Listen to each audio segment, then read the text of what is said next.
नमस्कार दोस्तों, आपका मेरे चैनल चमकते किस्से में स्वागत है।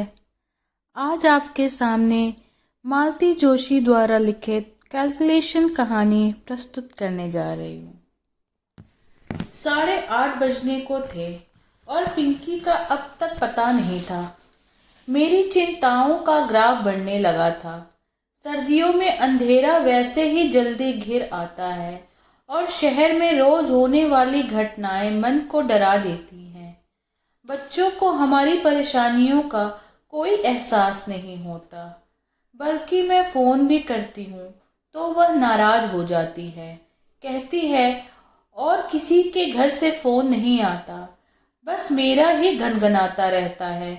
इतना एम्बैरेसिंग लगता है। अब भला इसमें एम्बैरेसिंग होने जैसा क्या है? तुम्हारे दोस्तों के घर वाले लापरवाह हैं तो मैं क्या करूं? मैं तो उतनी बेफिक्र नहीं हो सकती ना। ये घर में होते हैं तो हर 5 मिनट पर मुझे कूल डाउन की सलाह देते हैं, पर आज ये भी टूर पर है। सारा टेंशन मुझे अकेले ही झेलना है। जब घर पर बैठना असंभव हो गया तो मैं शाल ओढ़कर गेट पर जाकर खड़ी हो गई। बिटिया की राह देखी जा रही है? अंधेरे में एक प्रश्न उछला। मैं बुरी तरह चौंक गई।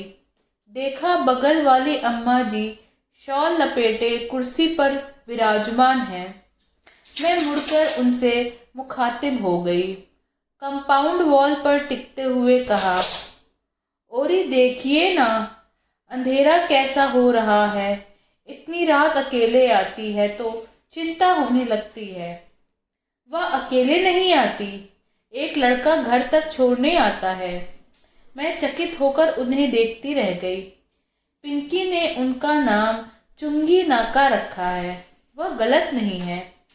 अपने बरामदे में बैठकर वह पूरे मोहल्ले की खोज खबर रखती हैं। थोड़ा बुरा भी लगा। जरा सी तुलसी के साथ पूछा, आप अब तक यहाँ ठंड में क्यों बैठी हुई हैं? अरे बेटा, अभी दफ्तर से लौटा है, उसका चाय नाश्ता हो जाने दो, फिर भीतर जाऊंगी। मतलब? अरे मुझे देखेगा तो पास बिठा लेगा, मेरा हाल चाल पूछेगा, दफ्तर की बातें बताएगा। बहू को यह सब अच्छा नहीं लगता। कहती है शादी क्यों की, जिंदगी भर अम्मा के पल्लू से बंधे रहते। कहते हुए उन्होंने शाल को और कसकर लपेट ली। मैं चुप हो गई। हर घर की अपनी समस्या होती है, उससे खुद ही निपटना पड़ता है।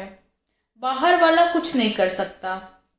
इस समय तो मैं अपनी ही चिंता से ग्रस्त थी, दूसरों की मदद क्या ही करती। मुझे ज़्यादा प्रतीक्षा नहीं करनी पड़ी। कुछ ही देर में मेरी समस्या यानी कि पिंकी रानी पधार गई। साथ में वह लड़का भी था। पिंकी बाहर से ही चिल्लाई, मम्मा, वहाँ ठंड में क्या कर रही हो? उस लड़के ने मुझे देखा। नमस्ते आंटी। नमस्ते बेटा, आओ भीतर आओ, गर्मा गर्म कॉफ़ी पिलाती हूँ। स्कूटर बाहर खड़ा करके वह निसंकोच भीतर चला आया। रोज तो बाहर से ही चले जाते हो, आज पकड़ाई में आए हो। प्रियंका ने कभी बुलाया ही नहीं, मैं तो रोज आ जाऊंगा। मैंने फटाफट कॉफ़ी बनाई, सूखे नाश्ते के साथ सर्व की और कॉफ़ी पीते हुए उससे ढेर सारी बातें पूछ डाली। जब वह चला गया तो मैंने जैसे अपने आप से कहा, लड़का अच्छा है ना? कहीं तुम इसके साथ मेरा गठजोड़ा करने की तो नहीं सोच रही हो? एक ही बैठक में उसके खानदान की सारी हिस्ट्री ज्योग्राफी पता कर ली, इसलिए पूछ रही हूँ। हर्ज क्या है? No mummy, he is just a friend. Coaching तक लाने जाने के लिए ही ठीक है, पर शादी की कतई लायक नहीं है। इतने मीडियोकर पर्सन से शादी की बात तो मैं सोच भी नहीं सकती। कैट की तैयारी कर रहा है, सो क्या ऐसे ही? पता है मम्मी, यह उसका तीसरा अटेम्प्ट है, तो तुम कौन सा पहली बार में ही निकाल लोगी? तुमसे तो बात करना ही बेकार है, उसने तुनक कर कहा और कपड़े बदलने चली गई। इन लड़कियों को समझना इतना मुश्किल है। पिछले साल तक सुनील नाम के एक लड़के से अच्छी खासी दोस्ती थी।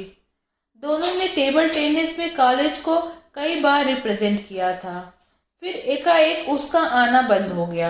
मैंने पिंकी से पूछा तो बोली, जनाब खेल खेल में लाइफ पार्टनर बनाने के सपने देखने लगे थे। How rubbish. एक लड़का था रजत, 2-3 नाटक में दोनों ने साथ काम किया था। लड़का सुंदर था, संपन्न भी, मुझे तो सुशील भी लगता था। पर पिंकी बोली, मम्मी उसे ऑफ स्टेज देखोगी ना तो तुम्हें मतली आ जाएगी। फिर उसके साथ काम क्यों करती हो? Because he is a fine actor. कल को बॉलीवुड में जाकर बड़ा स्टार बन गया तो? नो चांस मम्मी, वह तो बस लोकल हीरो है। वहाँ तो ऐसे सैकड़ों मारे मारे फिरते हैं, कोई घास नहीं डालता। मैंने सुना है लड़कियाँ उस पर जान छिड़कती हैं। लड़कियाँ पढ़ले दर्जे की बेवकूफ़ होती हैं, तभी तो ऐसे लोगों की बन जाती हैं। कई बार मैंने पूछने का मन होता है कि लाडो, तेरी नज़र में कोई मिस्टर परफेक्ट है भी या नहीं?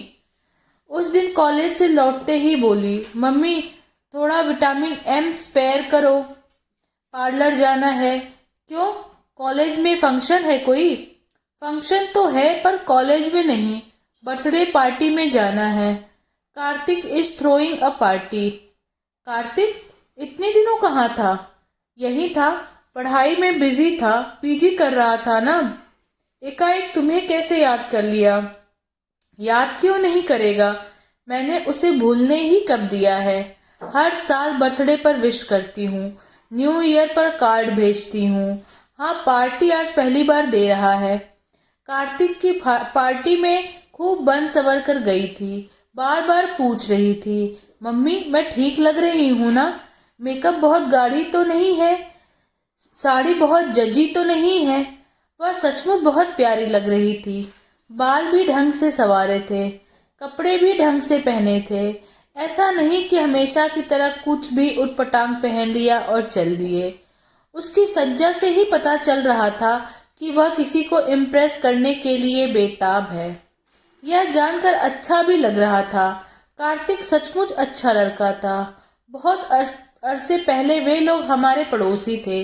उसकी बहन कीर्ति पिंकी की क्लास में थी। माता पिता दोनों डॉक्टर थे, अक्सर बिजी रहते थे। कीर्ति का अधिकांश समय हमारे यहाँ ही गुजरता था। फिर मोहल्ले बदल गए, पर एक ही क्लास में होने के कारण कीर्ति और पिंकी की दोस्ती बनी रही। हायर सेकेंडरी के बाद वह भी भाई की तरह मेडिकल में चली गई। आना जाना कम क्या एक तरह से बंद ही हो गया।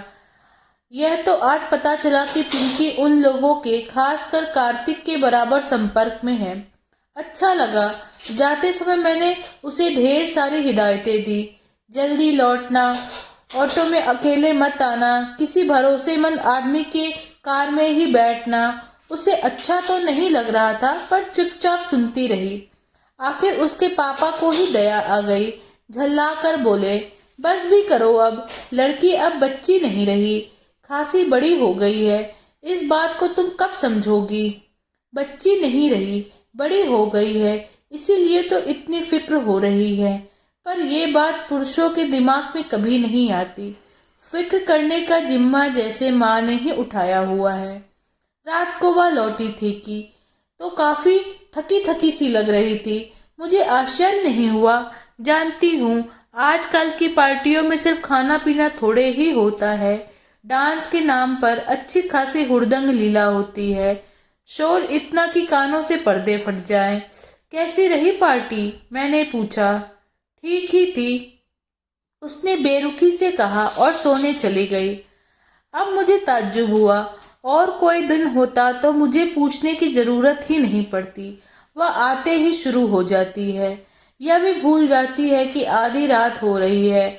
मम्मी जो उसके लिए अब तक जग रही थी सोना चाहेंगी, पर आज तो उसे बात करना भी मुहाल लग रहा था। जाते समय जो उत्साह फूट पड़ रहा था, उसका लेश मात्र भी अब बाकी नहीं था।